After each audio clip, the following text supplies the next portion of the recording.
the Republicans in the House, the extremists that are holding up this bill. This is a bill that's important for our nation. Let's move forward with the people's business. And with that, Madam President, I would yield the floor.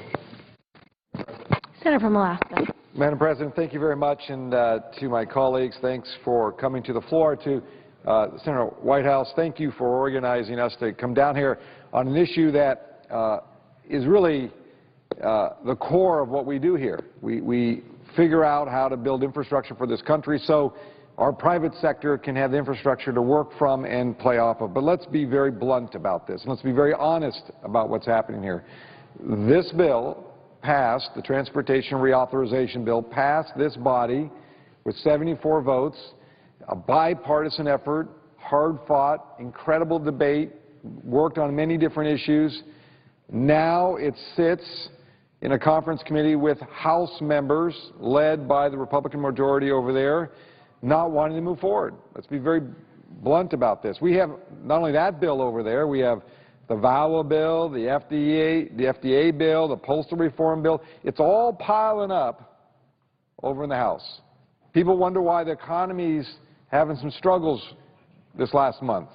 Well, all the business that we should be doing, and we're doing it here on the Senate, we're passing stuff. But it's all piling up over there in the House. Actually, I did we call them baggage minutes, give or take or second, we call them. I went to the middle of the Capitol and described this incident of where we passed the bill, and I physically had to point to the House side of where this bill is stalled. Here we are with a small group within the Republican majority over there that is holding the Speaker hostage, literally, because they have some views. They wanted to cut the transportation by over a third, which would have devastated the infrastructure of this country.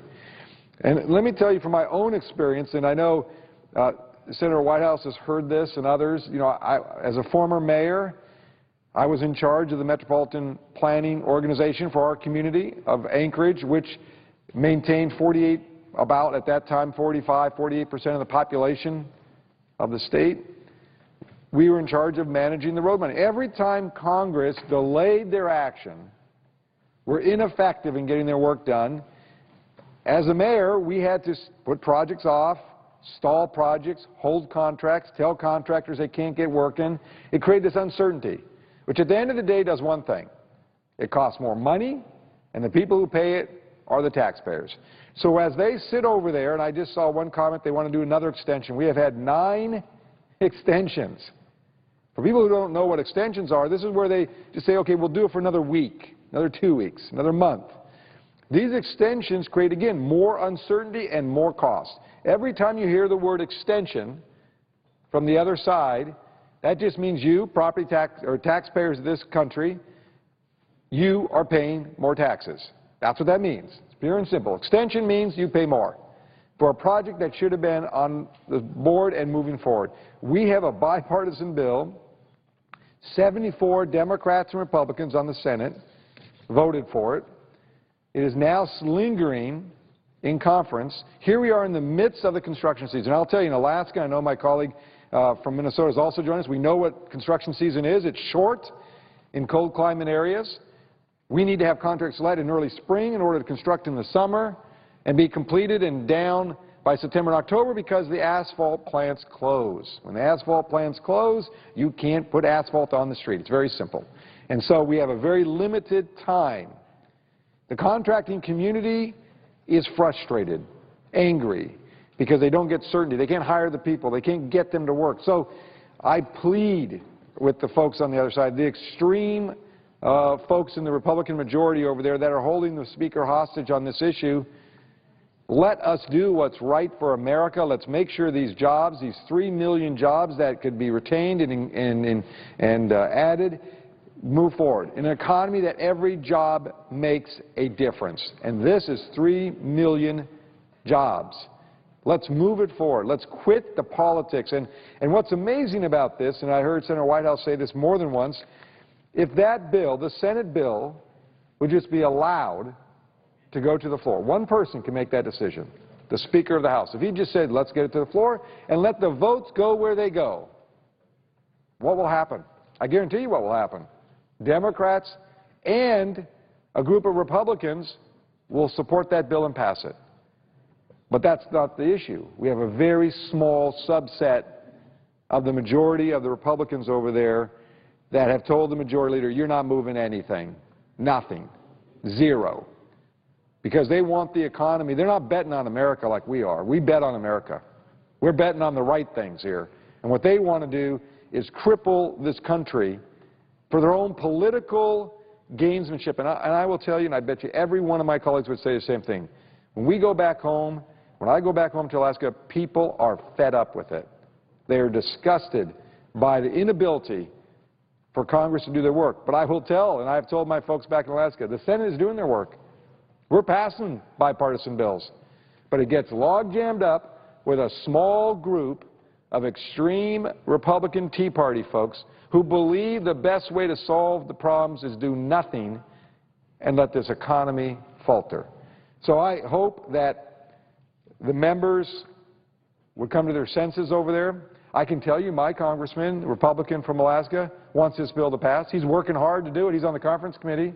He's one of those Republicans that will vote with Democrats to get things done on this transportation bill. Because why? He likes building things. I like building things.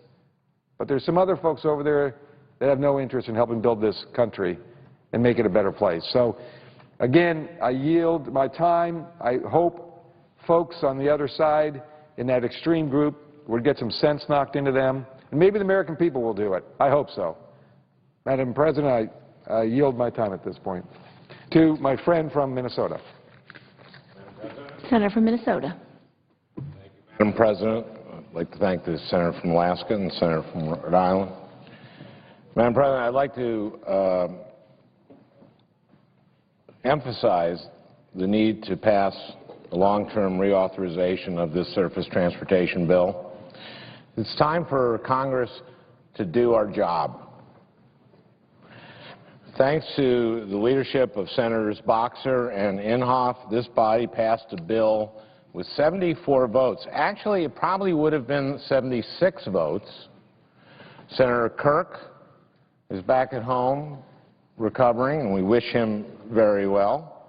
And Senator Lautenberg couldn't vote that day. I think he was at the funeral of a friend. So it really would have been 76 votes. Unfortunately, our colleagues in the House were not able to pass a comprehensive reauthorization bill and were only able to join a conference committee after passing yet another short-term extension.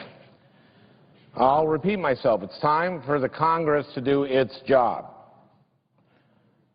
As the Senator from Alaska was saying, my good colleague was saying, the summer construction season is now upon us. In Minnesota, that's when we know we can build roads and bridges and build light rail, because in November and December it gets cold and snowy. State departments of transportation have already canceled projects because the House has failed to act. We have already lost thousands and thousands of jobs because, for whatever reason, the House will not pass a bill that received unanimous bipartisan support in the Environment and Public Works Committee and 74 votes in the Senate as a whole. And now Speaker Boehner has said that the House may just pass another short-term extension. Now, all of these extensions have whittled away at the Highway Trust Fund, whittled it down to a dangerously low balance, and any further extension would put it in danger of going bankrupt. This should not be controversial. This should not be partisan. Transportation and infrastructure have not been in the past. The Senate consensus bill simply maintains the current level of funding for our transportation system and streamlines many programs to make sure those investments are put to the best possible use. This is infrastructure that we need to stay competitive in our global economy. Minnesota is ready to make these investments, whether we're talking about maintaining our bridges so they're safe, expanding the new light rail system in the Twin Cities or reducing congestion in our highways. These are projects that will create jobs now and strengthen our economy well into the future, as infrastructure always does. On August 1st of this year, we in Minnesota will mark the 5th anniversary of a tragedy in our state, the collapse of Interstate 35W bridge in Minneapolis. The collapse killed 13 people and injured 145. That tragedy should have been a wake-up call in America and in this body. Bridges should not collapse in the United States of America. If that was a wake-up call, the House seems too content to have hit the snooze button and ignore the problem. Well, we cannot wait any longer. There is no reason not to pass this bill. Frankly, the Senate bill is the conservative solution. It is paid for. It consolidates many federal programs and it streamlines project reviews. All things that I've heard colleagues in the House ask for. The House negotiators need to work with Senator Boxer and Senator Inhofe and the rest of the Senate conferees and come to an agreement that both the House and the Senate can live with. If they can't or won't, Speaker Boehner should, as the senator from Alaska just said, he should just take up the Senate bill and give it an up or down vote. Let's prove to our constituents that we can come together and do what's right. Let's pass a bill that will create jobs for workers in our states and build prosperity for our future. It's time for Congress to do its job and pass a transportation bill without any more delay. I thank my colleagues and yield back to my colleague, the senator from Rhode Island. Senator from Rhode Island. Madam President, let me thank the senators on our side who have come here today during the majority time block to express their support for moving forward on the highway transportation bill. And not all of them had the chance to speak because time was short, but I want to have the record reflect that in addition to Senators Klobuchar and Shaheen and Begich and Cardin and Franken, who did speak, and myself, of course, Senator Gillibrand is also here, but presiding, Senator Stabenow is here but could not wait. Senator Mark Udall is here. Senator Conrad was here. We are all here because we're very concerned about what's going on with the highway bill. We had a March 31st deadline in order to get things done by the summer construction season that we've heard so much about. We made the deadline. Not only did we make the deadline, we made the deadline with a bipartisan bill, one that was unanimous among both parties in the Environment and Public Works Committee, and we brought it to the floor and we got it passed. 75 or more senators supporting it. The House did not do its job. It did not have a bill. It could not pass a highway bill. For folks who've been around here longer than I have, the failure to pass a highway bill is telling. This is not like getting an A on the chemistry test. This is like showing up for class, and they failed at that very simple test. So they asked for an extension. We probably should not have given them. We probably should have forced the vote then, but we did. We gave them an extension on the theory that in good faith they would come through. We knew the extension would cost jobs. The extension has cost jobs. Out of over 90 projects slated for this construction season in Rhode Island, about 40 are going to fall off because of the delay. That's real jobs in Rhode Island, a state that needs them. And that is true across the rest of the country. Wherever winter falls, this predicament exists. And so that's why so many of my colleagues were here. Now we're closing in on the end of the extension that we gave them. It will end June 30th. I'm here to urge that we give no further extensions. It's either govern or get out of the way to the House of Representatives. If you can't pass a highway bill of your own, let the Senate bill come up for a vote. It is bipartisan. It is supported by manufacturers. It is supported by the United States Chamber of Commerce. It's supported by road builders. It's supported by environmentalists. It's supported by labor. It is a good bill. It had a great process wide open here on the Senate floor. There is no excuse for not taking that bill up.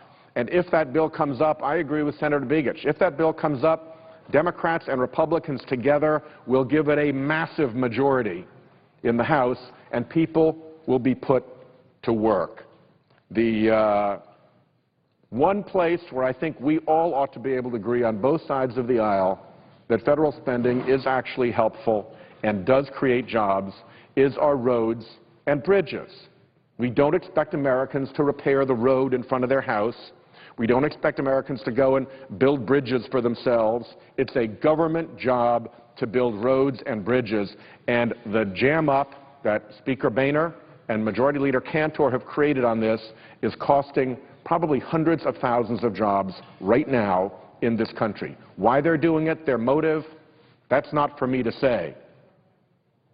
But the practical effect is that jobs are being lost by unnecessary delay created by Republicans in the House, which they could get rid of by simply calling up the bipartisan Senate bill and giving a free vote on it and letting it pass and putting Americans to work. I yield the floor, and I thank the distinguished senator from Utah for being patient as I went over my time, I think, a little bit. Senator from Utah. I thank my colleague. Madam President, last week I discussed some unfinished business that remains for Congress and the President to address. Specifically, Congress must take up a number of tax-related matters in very short order.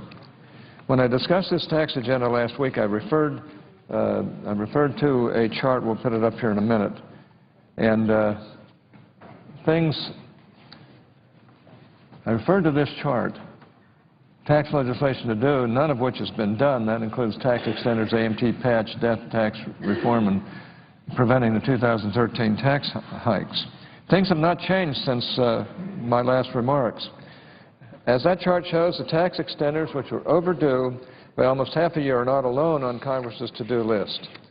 We need to resolve the death tax without any question. Death tax relief expires at the end of 2012. We need to prevent the 2013 tax hikes. As I noted earlier, we have the so-called tax extenders that are right there. And we have to address the alternative minimum tax, or AMT, the second one on that list. The issue of the AMT is what I would like to address today. 31 million American families will be caught by the AMT or are already caught. Yet Congress has done nothing to address the AMT. The alternative minimum tax is a stealth tax on 27 million families. Approximately 3.9 million families paid the AMT last year, and they may not be surprised if it hits them again this year. But for the other 27 million American families set to be ensnared by the AMT, this represents a significant and stealthy tax increase. The AMT burden is, in fact, far broader than just the 31 million American families who are in its sights. Nearly double that number, 60 million American families must fill out the AMT worksheet to determine whether they owe an alternative minimum tax. Now, while not as bad as paying the tax itself, the task of compliance is just another time-consuming, government-imposed challenge for American families that they don't need to have. To get some idea of the magnitude of the AMT's reach, consider this chart right here. It breaks down state by state the number of American families hit by the AMT. Now, when I speak of those now being caught by this tax, I'm referring to those families who make estimated tax payments and who are scheduled to make their second payment tomorrow. Last year, 3.9 million families were hit by the AMT. Now, I think this was 3.9 million too many, but it is considerably better than the more than 31.1 million who will be hit in 2012. The reason we are threatened by such a large increase this year is that over the last 11 years, Congress has passed legislation to temporarily increase the amount of income exempt from the AMT. And unlike many other provisions of the tax code, The AMT exemption amount is not automatically adjusted for inflation. These temporary exemption increases have prevented millions of middle-class American families from falling prey to the AMT until now. While I have always fought for those temporary exemptions, I believe that the AMT ought to be permanently repealed. One reason to pursue permanent repeal is the uncertainty that the AMT creates for taxpayers when Congress must revisit and adjust it every year. Unfortunately, a permanent fix does not appear to be forthcoming. Congress has yet to undertake any meaningful action on the AMT. President Obama has proposed permanently patching or maybe even repealing AMT. Yet what he gives with one hand, he takes away with another. He has proposed to pay for an AMT fix with this so-called Buffett tax. The thing is, the Buffett tax is really nothing more than a new alternative minimum tax. The solution to the alternative minimum tax problem surely can't be an alternative or an alternative minimum tax. Moreover, the revenue generated by the Buffett tax, in spite of the suggestion by the President that this tax on the rich could pay for all things good, would not come close to providing the revenue necessary to address the AMT in a meaningful way. Despite assurances from the President and his allies that AMT relief is an important issue, nothing has actually been put forward as a serious legislative solution for this year. There's been no Senate committee markup or floor action for tax extenders, the AMT patch, death tax reform, or even preventing the 2013 tax hikes. This year's about half over.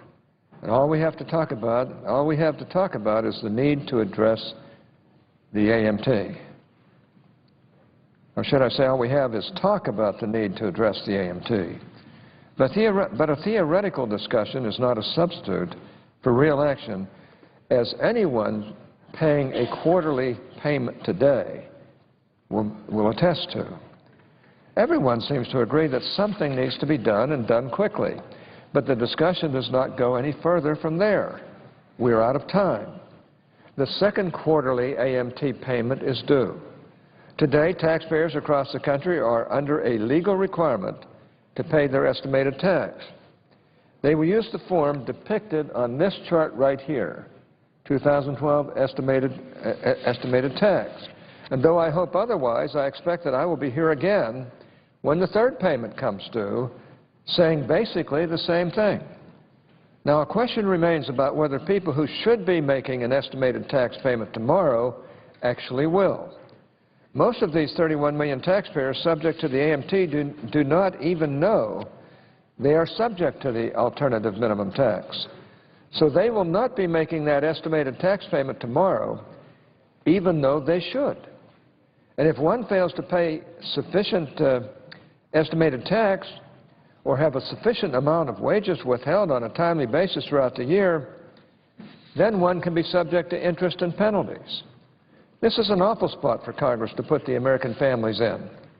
It is also worth recalling that the IRS cannot just flip a switch and have its systems in place for an AMT patch. This is not done overnight. It takes months.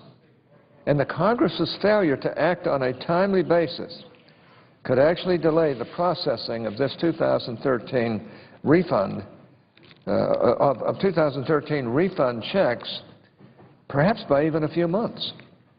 The failure of Congress to promptly enact an alternative minimum tax fix would have a cascading effect on our system of tax administration. Software providers and tax preparers would struggle to keep up.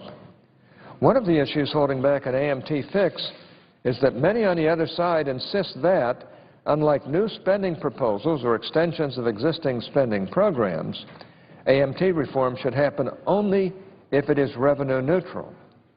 That means any revenues not collected through reform or repeal of the AMT must be offset by new taxes from somewhere else. Notice that I said not collected rather than lost. This distinction is important for the simple reason that the revenues that we do not collect as a result of AMT relief are not really lost.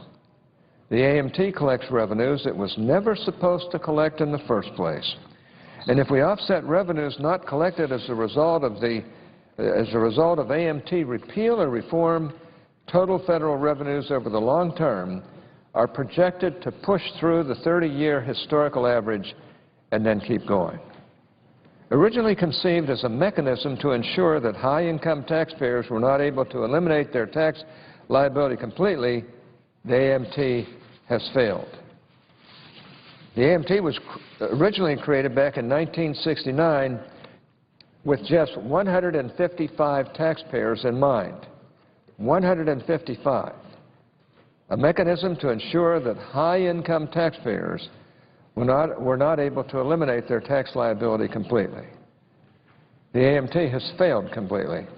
On the one hand, as IRS Commissioner Everson told the Finance Committee in 2004, the same percentage of taxpayers continues to pay no federal income tax. On the other hand, the AMT is projected to bring in future revenues that it was never designed to collect. And at least 31 million middle-class families are now in the AMT's crosshairs, and that was never meant to be.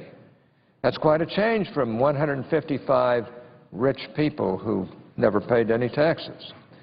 And it should serve as a cautionary tale for those who believe that today's tax increase proposals will remain limited to the so-called wealthy. During the 2008 campaign, President Obama advocated for a permanent AMT patch. His budgets have maintained that position. While permanent repeal without offsetting the AMT is the best option, we must absolutely do something to protect taxpayers immediately, even if it involves a temporary solution such as an increase in the exemption amount. Of course, if we do that, we're going to be in the same fix next year, and I will be making, again, the same points. This coming Friday, June 15th, 2012, taxpayers making quarterly payments are going to once again discover that the AMT is neither the subject of an academic seminar nor a future problem we can put off dealing with. The AMT is a real problem right now, and if this Congress is really serious about tax fairness, it does need to stand up and take action. Madam President, I would like to take a few moments to address another matter of importance. The Conference Committee is currently meeting with the goal of producing a transportation bill. As I said at the public meeting that was held last month, ensuring that local communities have a strong voice in the transportation decision-making process is a priority of mine. There are many ways this can be achieved, but one particularly effective method is through the implementation of environmental streamlining. Negotiations are still ongoing, so I do not want to go into too much detail. Yet environmental streamlining is something that will benefit my own home state of Utah and every other state that is currently forced to comply with redundant and oppressive red tape when engaging in transportation projects with the federal government. The Highway Trust Fund, which funds many transportation programs, currently has more money coming out of it than is going into it. And while there are many who want to deal with bloated and unfocused spending by raising taxes, I disagree. If revenues do not meet outlays, then we should not be punishing the American taxpayer. Rather, we should be reevaluating spending priorities. In addition to examining what Congress spends money on, we need to ensure that money being spent is spent efficiently. Currently, governments at the federal, state, and local levels spend considerable resources complying with federal regulations designed to protect the environment. Given that many of these regulations have accumulated over time, I am confident that we can scrape many of these barnacles off the ship of state without harming the environment. Both the Senate and the House recognize the truth of what I am saying, and both bills currently in conference reflect this sentiment. Both contain provisions designed to streamline or simplify the environmental reviews with which transportation projects must comply. In particular, I am appreciative of the efforts shown by Chairman Mica of the House Transportation and Infrastructure Committee for his role in highlighting the importance of environmental streamlining within the conference committee. Madam President, could I inquire how much time I have remaining? There's no control time. You have the time. Well, thank you. I don't want to infringe on my colleagues, but let me just say this. I am appreciative of the effort shown by Chairman Mica of the House Transportation and Infrastructure Committee for his role in highlighting the importance of environmental streamlining within the conference committee. I hope the rest of my fellow Senate conferees are carefully reviewing his suggested language. I know all of us want to do everything we can to expedite project delivery times while minimizing redundant costs. And Chairman Mica is clearly eager to engage on this topic. President Obama has talked in the past about the importance of funding shovel-ready jobs. Well, all we are asking is that when a job is shovel-ready, it move forward without undue and unnecessary environmental reviews. I just want to close with an appeal rooted in my role as ranking member of the Finance Committee. The Highway Trust Fund is currently on a path to insolvency, and the Senate bill does not change that. By working with our colleagues in the House, we can make sure taxpayer money is not wasted on redundant and unnecessary compliance and regulation. Despite current policy being green in the environmental sense, does not mean we have to sacrifice being green in a budgetary sense. Mr. President, I yield the floor.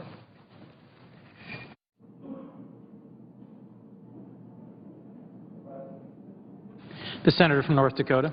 Mr. President, I come to the floor to discuss the amendment that is pending to kill the sugar program in the United States. Mr. President, my colleagues should know that the domestic sugar industry employs 140,000 people in this country. If there was ever a jobs killer amendment, it is the amendment that is going to be offered to kill the U.S. sugar program. And in advancing that amendment, a series of claims have been made about the U.S. sugar program that I believe are just false. First of all, it is said that the sugar program has a high cost for taxpayers. That is false. It is said that it keeps sugar prices artificially high. That is false. It is said that the sugar program drives the confectionery industry out of the United States. That is false. It is said that the sugar program impedes imports into the United States. That is false. And it is said that consumers will benefit from eliminating the sugar program. Mr. President, I believe that is false as well. Let's take each of these arguments in turn. First is that it has a high taxpayer cost. Well, Mr. President, here's the cost, according to the Congressional Budget Office, of the sugar program from 2013 to 2022. The cost is zero. It is hard to get lower than zero. Maybe the square root of zero would be lower. But, Mr. President, those who say it's a high cost to taxpayers, are just wrong. It's false. The second claim is that it keeps sugar prices artificially high. No, false again. Mr. President, this chart shows the average retail sugar price in major countries around the world. Here's the United States way down here, 59 cents. The global average is 67 cents.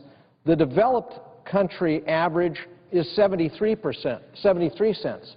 So, Mr. President, we are below the global average. We are below the average of developed countries. So the claim that it keeps sugar prices high is false again. Mr. President, the third claim is that the sugar program drives the confectionery industry out of the United States. Wrong again.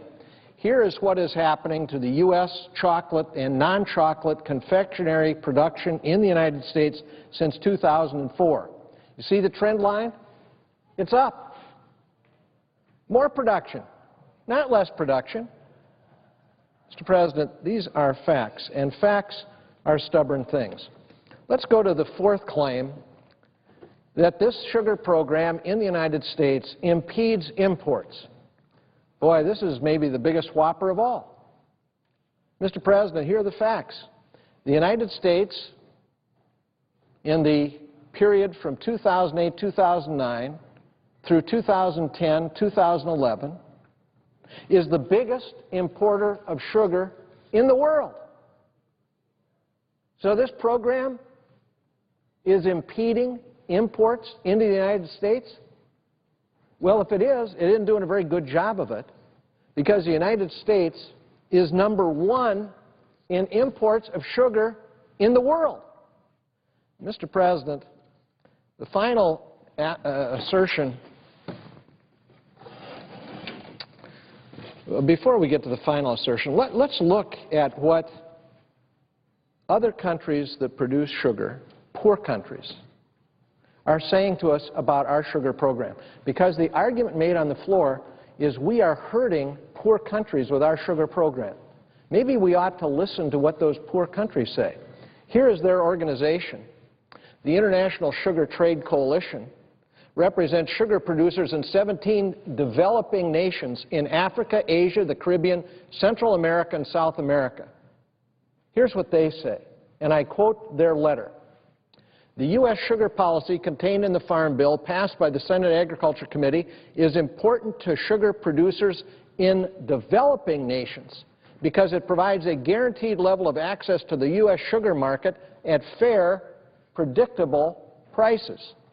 Attempts to weaken this policy through amendments on the Senate floor would not only harm U.S. farmers, but also poor growers from developing countries where sugar is a key economic driver.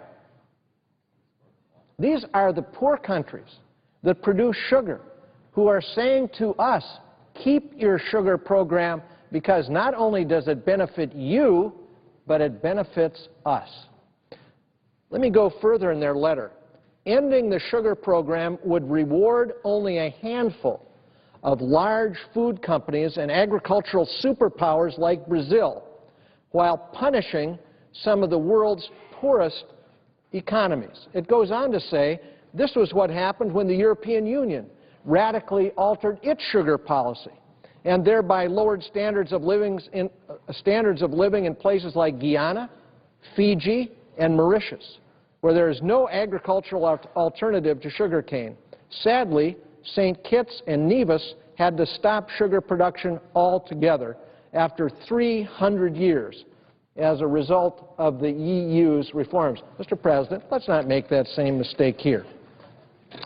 Finally, on this notion that consumers are going to benefit by eliminating the sugar program, really? Really? Let's look at the facts. Here's the green line is the trend line on retail sugar prices. You see that trend line? That trend line since 2010 is going up. Here is what the wholesale price of sugar has been. Flat. You see the disconnection? Wholesale price is flat, retail price is up. The fact is that sugar is such a small part of the cost of finished products that it has almost no bearing whatsoever on retail prices of a candy bar, a box of cereal, or any of the other things that sugar goes in. Mr. President, the record is so clear on the facts that I would urge my colleagues to oppose the amendment being offered to kill the U.S. sugar program, to kill 140,000 good jobs in this country, to kill $19 billion of economic activity in this country. It would be a profound mistake, not only for us, but the poor countries of the world that produce sugar who are calling on us to keep our sugar program, because not only is it important to U.S. farmers, it is important to their farmers as well. I thank the Chair. Mr. President, I would ask unanimous consent that the next 10 minutes be provided to Senator Udall of Colorado, and then 5 minutes for Senator Gillibrand of New York. Without objection. I thank the Chair and yield the floor, and I thank my colleagues for their patience and their courtesy. Mr. President. The Senator from Colorado. Let me also thank Senator Conrad. He's always gracious. He's always compelling, and I appreciate the strong case he made for his point of view. I rise, Mr. President, as I did yesterday, and will continue to do so, to highlight why it is so important that we extend the production tax credit, or the PTC, for wind energy as it's known. Senator Bennett, my colleague from Colorado, joins me in feeling the urgency of the moment. Members of both parties have agreed that the PTC is vital. It's vital for continued economic growth in our country. Put simply, the PTC means good-paying American jobs. And the longer we wait, the more American jobs we can expect to be lost in the coming months and weeks ahead. And when I go home, the Coloradans just say to me, it doesn't make any sense that we wouldn't extend the production tax credit. So over the next couple of weeks, I'm going to come to the floor every day to talk about how the wind production tax credit affects each state across the country, to drive home the point that real American jobs will be lost if we don't take this common sense step. The PTC has meant economic growth in Colorado. We have a favorable business climate in Colorado, and we have tremendous wind resources. And in fact, if we harness the wind potential that's there, similar to the wind potential that's off the shores of the presiding officer's state, there's enough wind power to go way beyond our needs. In Colorado's case, 25 times over the state's electricity needs could be met if we harness and harvest that wind. That's an amazing statistic. Mr. President, it's generated by the National Renewable Energy Lab, which we're honored to host in Colorado. It's a flagship of energy research, development, and innovation. But as I've said here today, and I've said yesterday, and hopefully I won't have to say it too many days into the future, the strong growth in the wind sector is at risk. Thousands of jobs, as you can see in this chart of Colorado, have been created across my state, all the way from Pueblo in the south-central portion of the state to Fort Morgan up in the northeast to Yuma County, way out in the eastern part of the state. These are quality jobs. These jobs support families and communities. I want to put a face on these families and these communities, Mr. President. I want to talk about Derrick Palmer. He lives in Greeley, up here in the northeastern part of the state of Colorado. He has 3 children and a wife. He graduated from the University of Northern Colorado in 2011 with a degree in business management. And he's worked at the Windsor manufacturing plant. It's a Vestas plant that manufactures wind blades for the past 9 months. And he left an excellent managerial job in the service industry and joined Vestas because of the strong benefits package that's there for his wife and kids. He loves working there. He's patriotic. He's helping our country become energy independent. But because of our inaction, thousands of jobs like Derrick's are in jeopardy. And this industry deserves some certainty, some stability, and so do countless families like Derrick's in Colorado and all over the country. So, Mr. President, if we don't act, I fear dire consequences. The CEO of Vestas, I think you've met, he's a wonderful, smart man. He said he expects the wind market in the U.S. to fall by 80% if the PTC isn't extended. 80%. That's a huge number. That's 80% fewer jobs, 80% fewer families pulling themselves out of this recession, and 80% less investment than we have today. All because we're not acting. All because we're not taking the right steps forward. Now, look, as I close, this isn't a partisan issue. Both Democrats and Republican senators and House members agree that we need to extend this common-sense tax credit. There are bipartisan bills to extend it. I've led an effort with 6 Democrats and 6 Republicans here earlier urging us to extend the PTC. The solution is simple. We just need to extend the PTC ASAP. ASAP. We need to do it. Let's do it as soon as possible. Thank you, Mr. President. I yield the floor. The senator from New York.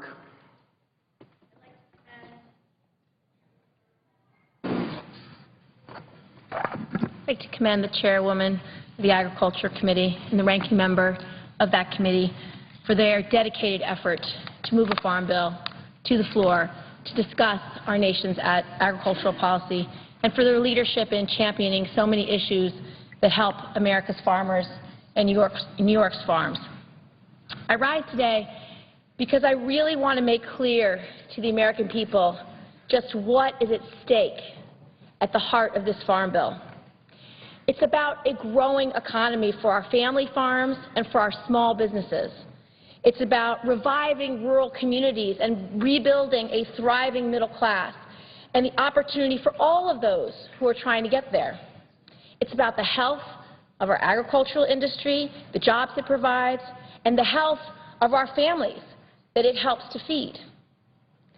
But from the amendments that are being filed today from across the aisle, you would not know it. There are some trying to use this bill to roll back protections for the air that we breathe and for the water that we drink. There are some who want to use this bill to expand concealed carry laws for weapons. We're even seeing attempts to bring in the divisive politics from the Wisconsin recall and inject it right into the debate on the Senate floor on farm policy. This bill has so much potential to create jobs, to help our farms thrive, to protect our farmers and small businesses from natural disasters, to feed our children, to feed our at-risk seniors. But if we are ever going to reach that potential, we can't afford to get bogged down in these dead-end fights that are meant only to score political points. And worse yet, there are draconian cuts being proposed by some that will take even more money away from those who are greatest in need, taking money away from the Supplemental Nutrition Assistance Program, better known as food stamps, which literally will result in children going to bed hungry in this country. These amendments simply do not meet the fundamental founding principles of this nation or who we are as Americans. In this day and age, in this country as rich as we are, to accept hungry children, hungry families, hungry seniors, to me, is unacceptable. This farm bill started out with a $4.5 billion cut to food stamps over 10 years. These cuts must be restored. And while I've fought against these cuts with 13 of my colleagues from both sides of the aisle, others are still actually advocating for additional, much more extreme cuts. They could even cut the SNAP program by almost a half. If you've heard from families living off food stamps as I have, you know that this is something that no one strives for. Most have never imagined that they would be on food stamps, that they would need that kind of support. But many have been dealt a very bad hand in this economy, and through no fault of their own, they're finding they are at need.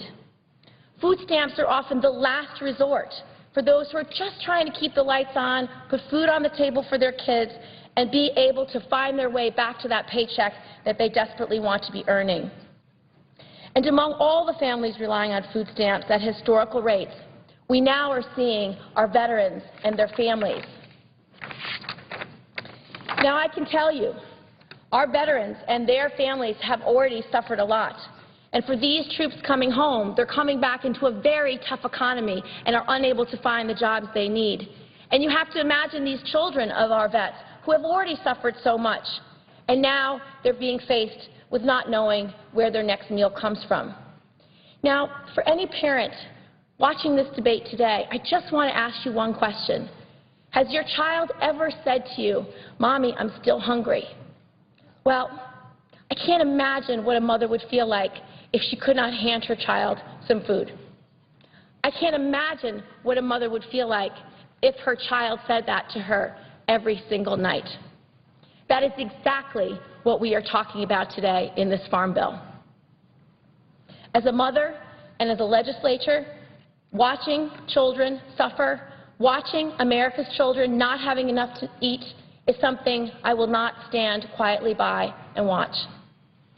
Under this bill, nearly 300,000 families in New York will become food insecure. And what that translates to is $90 a month that they will have less money to put food on the table. And what that translates to is it's the last week of the month. That $90 pays the grocery bills every single week. So what do these families do when they don't have enough money at the end of the month? Despite not being responsible for the economic crisis that our country has faced, we will be asking these families to share a disproportionate amount of the burden being placed on them. And we know we know that food stamps are such a good investment into our economy. For every dollar that you put into food stamps, you get $1.71 back into the economy. Even one of the best economists, Mark Zandi, says the fastest way to infuse money into this economy is through food stamps. Now, these food stamps pay salaries for grocery clerks, truckers who haul the food. The USDA estimates that 16 cents go right back to the farmer. Now, I know my time is expiring, but I have 13 bipartisan co-sponsors for this amendment, and the list keeps growing, with the support from AARP, the U.S. Conference of Catholic Bishops, and all those who are fighting on the front line for hunger. Our amendment will restore the SNAP funding back to the $4.5 billion that have been cut, and it will pay for the food that our kids so desperately need.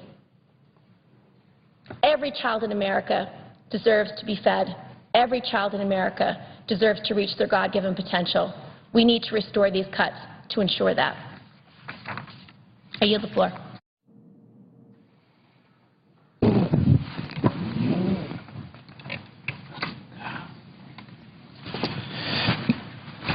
Mr. President.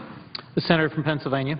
Thank you, Mr. President. I rise to discuss a particular amendment, perhaps a couple of amendments on the Farm Bill, specifically the amendments to the sugar portion of this. You know, there are a number of titles. This is a big, complicated bill, and there's a great deal of discussion about the many reforms that are contained in this bill. But there's one very glaring exception, one huge program that has no reforms whatsoever in the underlying bill. And it just so happens to be, in my view, one of the most egregiously flawed programs in the entire agricultural sector, maybe in government as a whole. It's the sugar program. This is a program which systematically forces American consumers to pay much more than the global price for sugar. It's a huge transfer of wealth from consumers, including the poorest American consumers, to a handful of wealthy sugar producers. It is completely wrong. It is ill-conceived in the first place, and it is perpetuated in this bill, and I think that's just unconscionable. Some of the specific ways in which the existing program has the government completely manipulating the market for sugar include explicit limits on how much sugar can be produced domestically.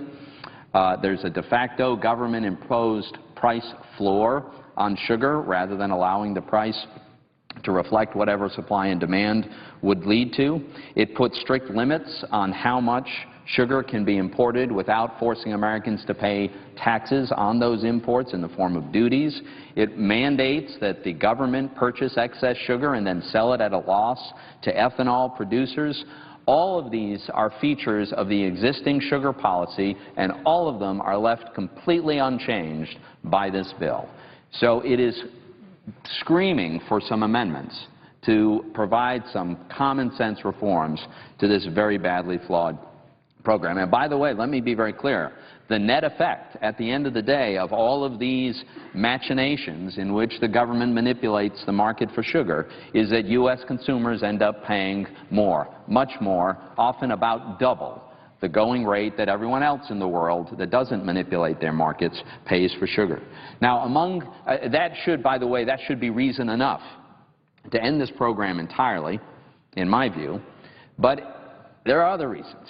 For instance, the existing sugar policy, that, as I say, unchanged in this bill, absolutely is costing us jobs in the United States. It's not even disputable. It is, on balance, a job killer. It is costing us jobs today, specifically jobs in manufacturing of products that include sugar, of which there are many. Here's a simple quote, an observation from the CEO of a candy manufacturer in Pennsylvania who uses sugar as an import. He points out that these sugar subsidies artificially inflate the price of one of the staples of the candy industry and forces us and any other companies to choose between absorbing the higher costs, passing the costs on to consumers, or producing elsewhere. Now, the fact is, some people inevitably choose to produce elsewhere. The next chart illustrates a point that's been made by the U.S. Department of Commerce. We're not just making these things up. many U.S. essentially sugar-consuming producers, these manufacturers have already closed or relocated to Canada, where sugar prices are less than half of the U.S. Why? Because Canada chooses not to have a ridiculous sugar program. And so we lose jobs as manufacturers go to Canada, use market-priced sugar at much lower cost to produce candies, and then import them into the United States. The next chart quantifies this. It's very simple. For every job that's protected somewhere where they're growing beets or cane sugar, 3 manufacturing jobs are lost. Again, these are statistics from the Department of Commerce. This is very clear. This is not really refutable. The final chart illustrates this in another way. The Canadian government has figured this out, and they advertise the fact that they have a huge competitive advantage because they choose not to create an artificially high price for sugar. As a result, they are constantly trying to persuade manufacturers to move up to Canada where they can have lower cost. And by the way, for many of these companies, the cost of the sugar in the United States is the single biggest cost that they pay. The other point that we should stress, that I would like to really underline, is not only do we lose jobs systematically because of this program, but it also hurts consumers. I mean, think about it. Everybody consumes sugar. There's sugar in so many products that it's absolutely impossible to avoid this inflated cost. And it should really be seen as equivalent to a tax. It's as though the federal government were imposing a tax on sugar. Doesn't work literally that way, but it has that economic effect. It's completely equivalent. And who gets hit the hardest by this? It's the lowest income Americans. It's as regressive a tax as you could possibly have. You think about it. Wealthy people devote a very, very small percentage of their total income to food. They have plenty of money they spend on many other things. But if you're a low-income American, then you necessarily are devoting a very large percentage of your income to food, and so much of it is artificially inflated in cost by our own federal government. This is what's so egregious about it. The GAO said in 2000 that the existing sugar policy forced Americans to pay $2 billion in additional food costs. And if you use their same methodology and you move it ahead to today, AEI projects that those costs are now $3.5 billion. This is a simple, straightforward transfer of wealth from low and middle income and ordinary American consumers to a handful of wealthy producers. It's as simple as that. Oh, but there's one other feature. There's also an ongoing risk to taxpayers. Because of that feature that I alluded to earlier, in which the federal government buys what is deemed to be excess sugar and then sells it at a loss to ethanol makers, CBO is projecting that this will lose $193 million for taxpayers over the next decade. Well, Mr. President, we have an amendment that it would address this. The Shaheen Amendment, and I think Senator Shaheen has actually offered more than one amendment on this topic. One would repeal the entire program. I salute her for this. I agree with her. I support that. My understanding is that we will soon be voting on a motion to table that. I think it's quite unfortunate that Senator Reid would choose to take this amendment off the table, so to speak, to put it aside. A vote to table the amendment, of course, is a vote to kill it. And so I think we ought to be passing this amendment and end the practice of forcing American consumers to transfer this wealth in this fashion. But I want to also stress that I'm concerned about the process that's gotten us here. I am concerned that Senator Reid has intentionally chosen an amendment that's going to be very difficult to pass. As strong as its merits are from my point of view, I know that it's difficult to get a majority in this body to support the full repeal of this program. I hope we can succeed in that, but I don't know that we can. If we cannot, Senator Shaheen has another amendment that I've joined her on, which would push back some of the excesses of this program, push us back to where we were back in 2008 prior to the most recent Farm Bill.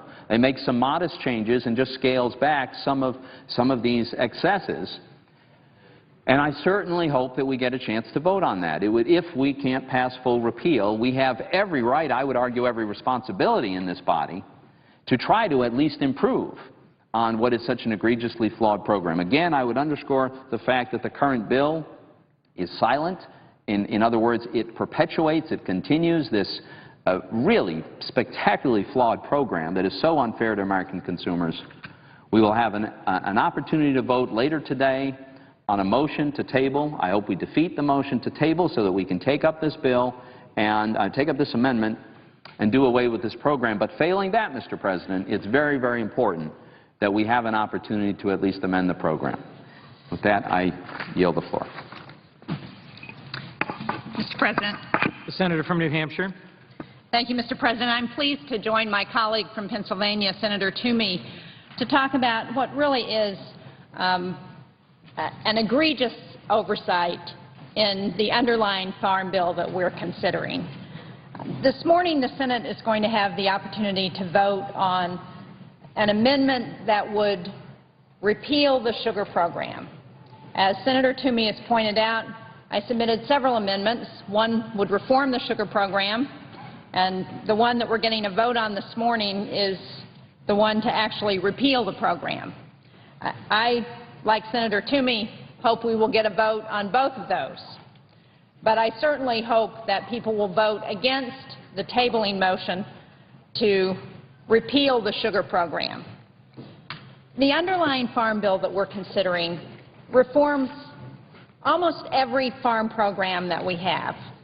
Every farm group has had to sacrifice with this farm bill so that we can reform these programs. Unfortunately, there is one glaring exception to these reforms, and that is the sugar program. We need to reform the sugar subsidy because it costs consumers and businesses $3.5 billion each year in the form of higher prices. That's almost double the world average, and we can see from this chart, this looks at sugar prices over the last 30 years, since 1981. This is the world price for sugar, and this is the U.S. price. We can see demonstrated very graphically, no pun intended, that we are in America paying almost twice what the world price is for sugar. It also costs us about 20,000 jobs every year, and we're doing all this. We're affecting consumers, hundreds of thousands of jobs, to benefit fewer than 5,000 sugar growers. To benefit those 5,000, all of us are paying more, and we've been paying more, as this chart clearly indicates, for the last 30 years. Now, how does the subsidy program work? Senator Toomey, I think, did a great job of explaining it. But it essentially manipulates the market. It controls how much sugar is grown in the United States. It restricts how much sugar comes into the United States from outside of the country. And it sets a floor on sugar prices by providing a government guarantee to sugar growers on what they're going to get paid. And it requires the government, in some cases, I mean, this is what's really outrageous, it requires the government to buy sugar off the market and then sell it to ethanol plants at a loss to taxpayers. And the proponents of this program say it doesn't cost us any money. Well, what our amendment would do is phase out this outdated program over the course of a couple of years. Now, I want to respond to some of the claims that we've heard from those who support this sugar program. The first is that it doesn't cost taxpayers any money. Well, if you ignore the fact that consumers are paying out of one pocket, they may not be paying as taxpayers in taxes, but they're paying out of the other pocket as consumers. But in fact, that's not even accurate when it comes to taxpayer dollars. A recent study by Iowa State University showed that the program costs $3.5 billion a year to consumers in the form of higher prices. And the Congressional Budget Office estimates that this program will cost taxpayers directly in the coming years. CBO has scored this amendment as saving millions of dollars for taxpayers in the next decade. So repealing the sugar program, according to CBO, will save millions for taxpayers in the next decade. Now, those who support the sugar program also claim that prices just aren't that high, that consumers actually benefit from the sugar subsidy. Well, that's absurd. We can see here, graphed out very clearly, what consumers are paying. Consumer groups like the Consumer Federation, the National Consumers League, they support our amendment because the sugar subsidy costs consumers and businesses $3.5 billion a year. Subsidy supporters cite a study which was paid for by the sugar industry to support their data. Well, it's not accurate. Using data from USDA shows a very different story, because for wholesale prices, which represent 2/3 of the sugar bought by businesses in the United States, the effect of the sugar program is obvious. And it's hard to argue with this drastic difference as displayed on the chart. What we have is really a hidden tax that's designed to benefit a small, powerful interest group. And again, studies have found that consumers are paying that cost to the tune of $3.5 billion a year. So now, the supporters of the sugar subsidy also say that this program doesn't get in the way of job creation. Well, this is an argument that just doesn't hold up when you look at the facts. Multiple studies have found that we are sacrificing hundreds of thousands of jobs by keeping sugar prices high. In 2006, the Department of Commerce found that for every job protected in the sugar industry, 3 were lost in manufacturing. A recent study from Iowa State University found that we're sacrificing 20,000 new jobs created every year due to the sugar subsidy program. So losing 20,000 jobs every year because of the sugar subsidy. There is no evidence that sugar reform is going to hurt job creation. In fact, it's going to help. We have a small business in New Hampshire, a family-run business called Granite State Candy. They've been doing very well. They would really like to expand, but because of the high costs of sugar, they're having trouble thinking about how they're going to pay for that. And there is nothing more definitive than the illustration Senator Toomey showed earlier today that I showed yesterday on the floor. That's from a brochure, a Canadian brochure, designed to attract businesses in the confectionery industry to come to Canada. And it points out how much less they're going to pay. Here it is. Points out how much less business is going to pay for sugar in Canada and how much more beneficial it would be for companies to do business in Canada rather than the U.S. It says very clearly, consider these hard facts. Sugar refiners import the vast majority of their raw materials at world prices. Canadian sugar users enjoy a significant advantage. The average price of refined sugar is usually 30 to 40% lower in Canada than in the United States. Most manufactured products containing sugar are freely traded in the NAFTA region. So if you need any other evidence, that's it. It's clear. We are losing those jobs. I strongly urge my colleagues to vote against tabling this amendment today. This may be our only chance to reform the sugar program in this farm bill. Tabling this amendment would be a vote to support special interests, those fewer than 5,000 farm growers, sugar growers, at the expense of over 600,000 employees in the food industry and millions of consumers. Thank you very much, Mr. President. I yield the floor. The Senator from New Jersey. Thank you, Mr. President. I